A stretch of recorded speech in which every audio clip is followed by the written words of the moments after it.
This is going to be my guide on how to kill the Uber version of the Searing Exarch. I'm not too much into bossing, but I know a few things here and there about killing bosses in this game. First, if you are using a Mage Blood, you should not use a Quicksilver Flask because you'd have too much movement speed and your movements would not be precise. Also, if you're using a Flame Dash, you have to check this so that it's highlighted. Right now, if I'm using Flame Dash, it will just cast Flame Dash, but by default it looks like this. If I want to use Flame Dash where my cursor is, it will first move in that direction until it's in range and then it will cast Flame Dash. So it will also cast it later and it will not be precise. The same thing it's true about Lip Slam, Shield Charge and all those other spells. Whenever you're doing bosses, Uber bosses, and if you're not sure about what type of damage they deal, you should search them on PoEDB.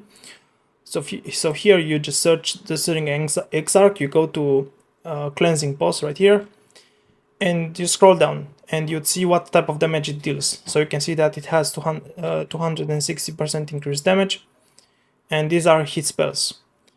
The only thing difficult about this boss encounter, it's going to be the ball phase. And if you look here, this is 100% fire damage, and it cannot be blocked, dodged, or suppressed. There's not much suppression, block are not that helpful in this encounter, because the only thing that you could block or suppress would be the annihilation or the dog attacks, but those things are quite easily dodgeable. The only thing difficult about this encounter is going to be the ball phase.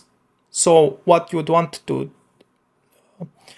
do to survive the ball phase obviously would be your ability to dodge, but on top of that would be to have as much life as possible, 90% maximum fire resistance, because that's the maximum, and also Ruby Flask with increased effect, because by default Ruby Flask gives you 20% less fire damage taken, but if you take it to harvest, you can enchant it and apply an increased effect that would give you another 100% increased effect,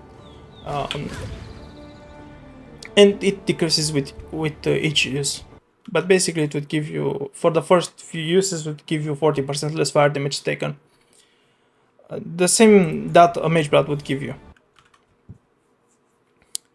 I'm going to show you why you want 90% maximum fire resistance. So let's just say that you have a 10,000 damage hit. This is 10,000 fire damage. If you have 90% resistances, it's going to be 1,000 damage.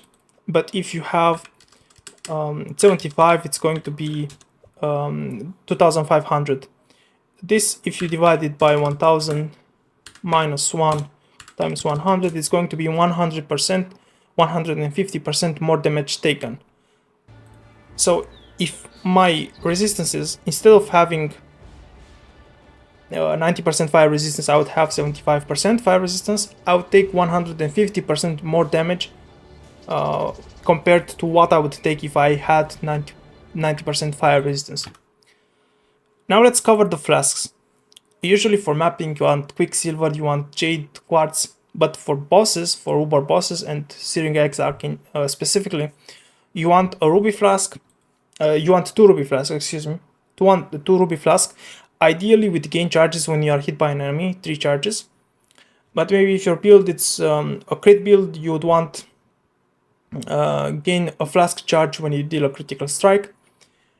And for the suffixes, you can put increased armor. For example, if you're using Molten Shell, so that you have more, so that your Molten Shell is going to have a larger pool of damage mitigation.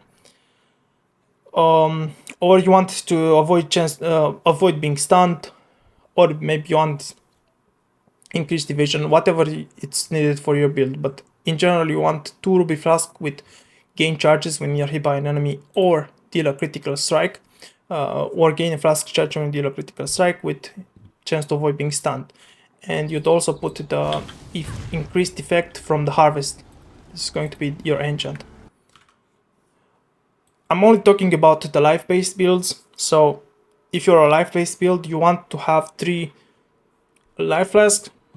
One should be with gain charges when you're hit by an enemy, and ideally you'd want immunity to ignite on all of them, but maybe you want shock immunity, maybe you want to remove curses on use, so that if your build doesn't, you didn't invest too much into your build and you're running Searing Exarch, rare invitation, you don't want to worry about elemental weakness and all that stuff. But in general, you want flask, 1 flask with gain charges when you are hit by an enemy, with immunity to ignite, and then the other 2 would be with reduced amount recovered, instant recovery, or reduced amount recovered, instant recovery when low on life, together with the harvest enchant. Usually it's going to be with maximum charges, not necessarily increased effect, but you can also use increased effect if you want it. But usually it's going to be increased maximum charges, this one right here. So this would be your flasks. So once again, you don't use a Quicksilver, you don't use your Jade Granite flask, you want to use Ruby flasks, 2 of them, and then 3 life flasks. Let's talk about the modifiers that you don't want to put on your invitation. You don't want increased attack speed, cast speed, area of effect, maximum life as extra energy shield. If you have a lot of damage, this is not an issue, but most builds will not be able to complete the encounter if you have energy shield. And the other ones here, unique boss deal increased damage, increased attack speed, or increased area effect. And for the suffixes, these are the suffixes that you don't want. You don't want minus max resistances. You don't want area of effect. You don't want gain reduced flask charges. And also you don't want the less cooldown recovery rate, or less life recovery rate, or players have reduced effect of non-curse auras from their skills, because usually to get to 90% resistance you would need a purity, and that purity usually with the reduced effect will not give you a 90% maximum fire resistance. So this is why you don't want this mod. Obviously don't put reflect or whatever mod ruins your build, but in general these are the modifiers that you don't want on your invitation for Searing Exarch. For Pantheon, usually you want the Soul of Solaris. Ideally you would want to be Ignite immune, but even if you are not Ignite immune, you can have a Flask with immunity to Ignite. Upgrade this Soul of Solaris with reduced elemental damage taken if you haven't been hit recently. This is the most important one. The other ones don't really matter, but this is the important one. If you don't have immunity to Ignite, which is quite easy to get on your life flask, you can take this Soul of Aberath.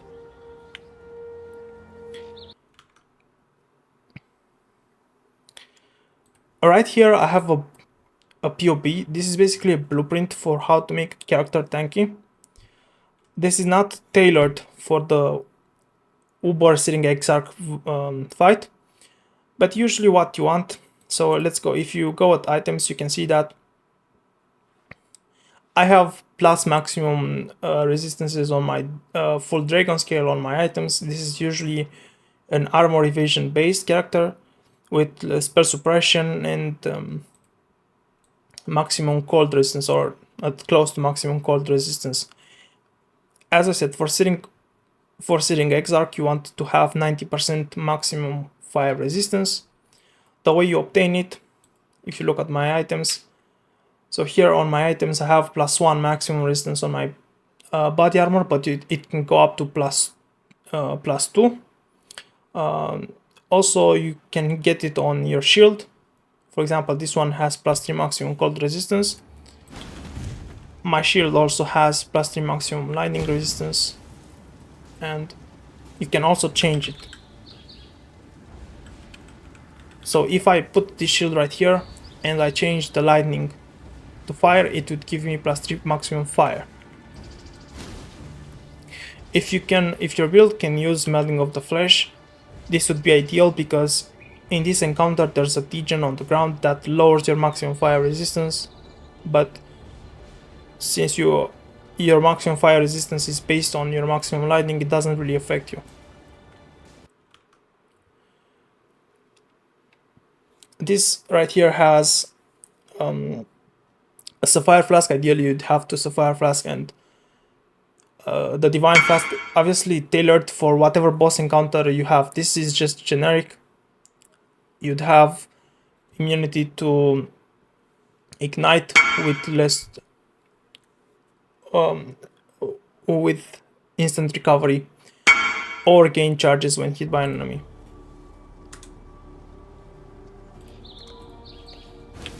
Oh, big trade.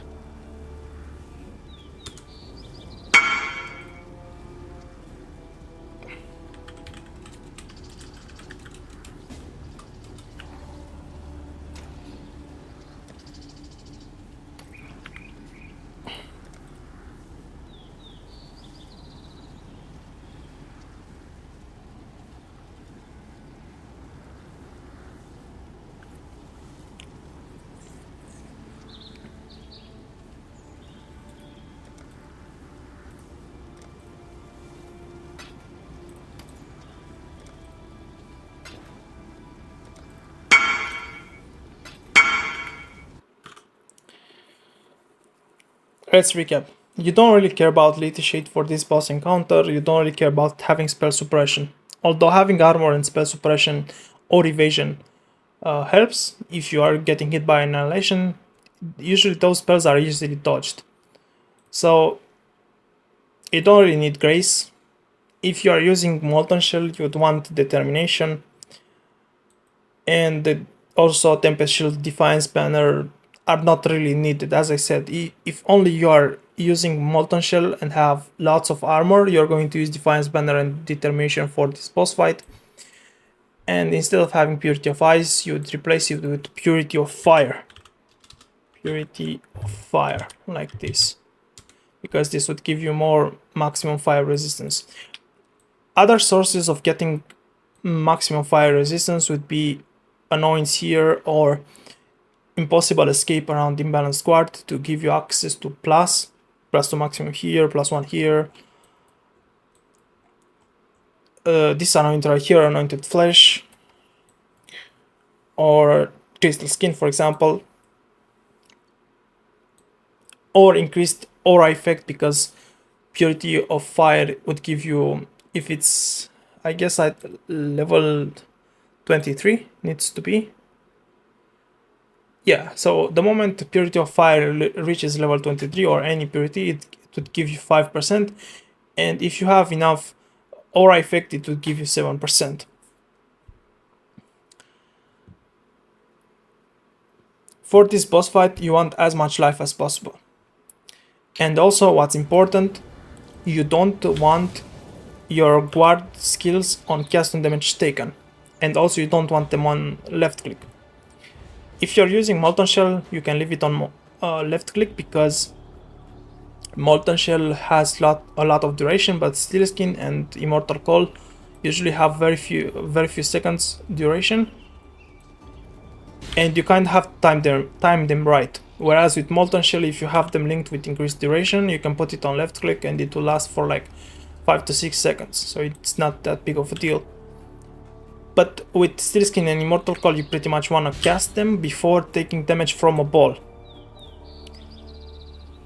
And also cast your Ruby Flask whenever you are taking damage from a ball, right? It's going to be quite tricky to cast both, to cast the Ruby Flask and the Immortal Call at the same time, to time them right. But you know, this is pretty much what you have to do to survive the ball phase. Also, you can use Frost Shield if your build can allow it to use it. But in general, you just want as much life as possible, because one ball would deal about 1.6 to maybe 2.5 damage if you have 90% fire resistance. And if you cast Steel Skin, you pretty much take no damage if you have it level 21. Or if you have a lot of armor and you're using Molten Shell or Full Molten Shell, and also you are using Ruby Flask, you pretty much take no damage from those balls. Now I want to go over, I'm not sure if I think I covered the Soul of Solaris Pantheon, but basically you want the Soul of Solaris. And it's important that you have a reduced elemental damage taken, and whenever you are taking a ball, try to not tank 2 balls, just take damage from 1 ball at a time. And to have the damage taken at least 3 or 4 seconds, because you want this to happen. You want the 8% reduced elemental damage taken, and you also want to have your guard skill up whenever you're tanking a ball. So this is basically how you don't rip to this phase. Now I want to go over a recording of me fighting this Uber Sing Exarch, and I'm going to show you. So here I just present my gear, the Soul of Solaris, I show you the Immortal Call and the Frost Shield. Let's go over. Here's what you do at pretty much with any boss fight. You want to cast your spell and then move a little bit. Cast my spell and then I move a little bit. This is pretty much how it goes with any boss encounter in this game. This is the basics of bossing in this game. Now, the Annihilation, you just dodge it, shield charge. So this is why I said it's really not that important if you have lots of armor or spell suppression in this boss encounter, because those skills are easily dodgeable. Now you don't want to step in this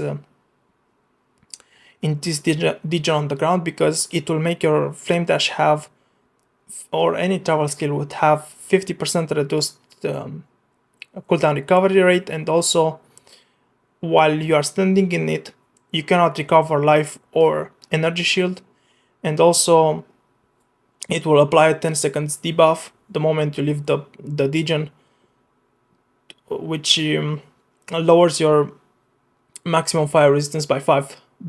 And that would be a 50% damage increase, a damage taken increase, if you have 90% fire resistance. Now I'm going to show you how you dodge this boss, pretty much by walking and casting Immortal Call whenever you feel, or any other guard skill whenever you feel like you're going to take damage. Now here's I made a mistake. I tanked 2 balls without having Immortal Call, and you'll see my HP dropping. I am not alone. How pathetic. Ideally you just cast Immortal Call or Molten Shell or whatever guard skill you have whenever you feel like you're in a bad situation and you have to tank the balls. And also, if you don't have a Mage Blood, you'd also cast the Ruby Flask. For the recovery, just have those 3 life flasks, and this phase is quite easy. So, what I'm doing in this, I'm just showcasing you the power of abusing Immortal Call with my insane recovery on my build, and also the Frost Shield. It's mainly the Frost Shield and Immortal Call. If you have, look how I'm not taking any damage. This is mainly because of the Weak to Ward, which gives me 6000 energy shield recovery per second, but also because I'm using Immortal Call together with the Ruby Flask with 40% less fire damage taken and the Frost Shield. I'm going to show you. So now I'm using Immortal Call and I'm sitting inside the Frost Shield, but I barely take any damage. So this is quite OP skill for this phase. At this point I'm not even bothering dodging these balls, because I'm sitting inside the Frost Shield, have lots of recovery from Weak to Ward, and also I'm casting Immortal Call. Here I made a mistake and I didn't see on the ground because of my poor play, but ideally you'd not want to step into this degen. As I said, it's a 50% increased damage taken. For me it's not, because Melding of the Flesh does not affect, this debuff doesn't affect if I have Melding of the Flesh. but for most builds it's going to be a 50% increased damage taken, fire damage taken. Surprises. Anyway, this was the boss encounter.